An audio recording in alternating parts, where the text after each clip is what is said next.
Arjon po. Taga saan ka ba, Arjon? Taga Bicol po. So, ikaw ay isang single dad. Single dad. Ibig sabihin nun, wala kang asawa ngayon. Wala po. Bakit? Hiwalay po. Hiwalay po. Ay, matagal na. Mga almost 3 years na po. Sino, ilan ang anak mo? 4 po.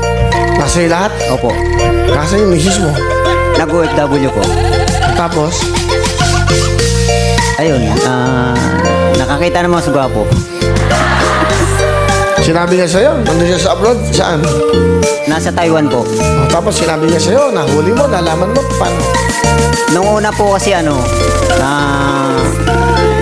parang naglalabo na siya. Dati kasi active siya mag-online, mag-ano sa amin. Tapos, hanggang sa wala nang, hindi na katulad dati. Napipil ko na. Basta sinabi sa'yo, Umamin nung bandang huli na sabi niya kung magkakasala ba ako sa'yo, matatanggap mo pa ako uli. Siyempre para sa akin masakit. tinanong niya yung kung sakali o nagkasala na siya. Yun ang tanong ko. Sabi ko, bakit nagkasala ka na ba? Sabi niya, hindi na siya sumagot. Tapos yun na, umamin na siya na may karelasyon na siya. Hanggang sa pag-uwi rito, sinama sa bahay. Ha? Ano? Sinama pa sa bahay niyo? Opo. Pilipino?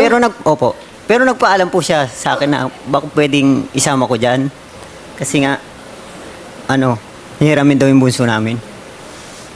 Pumayag po ako. Pumayag ka?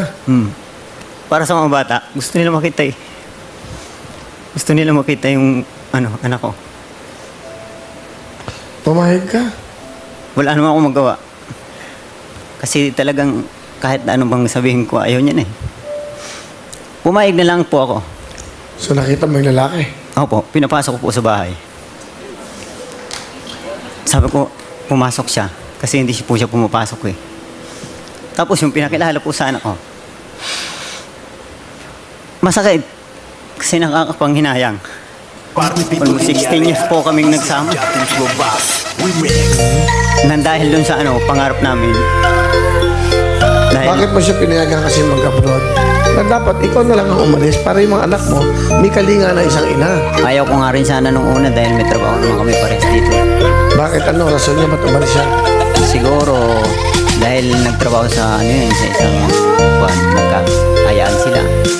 Ngayon nagpaalam sa akin ng maayos. Ano nangyari na yan? Nandun sa bahay mo. Ano sabi ng lalaki? Hindi umiimik. Hinayaan ko rin lang. Kinukuha yung damit ng anak ko na bunso. Ano nararamdaman mo nun? Masakit. Kasi syempre nakakapanghinayang. Sobrang nangihinayang.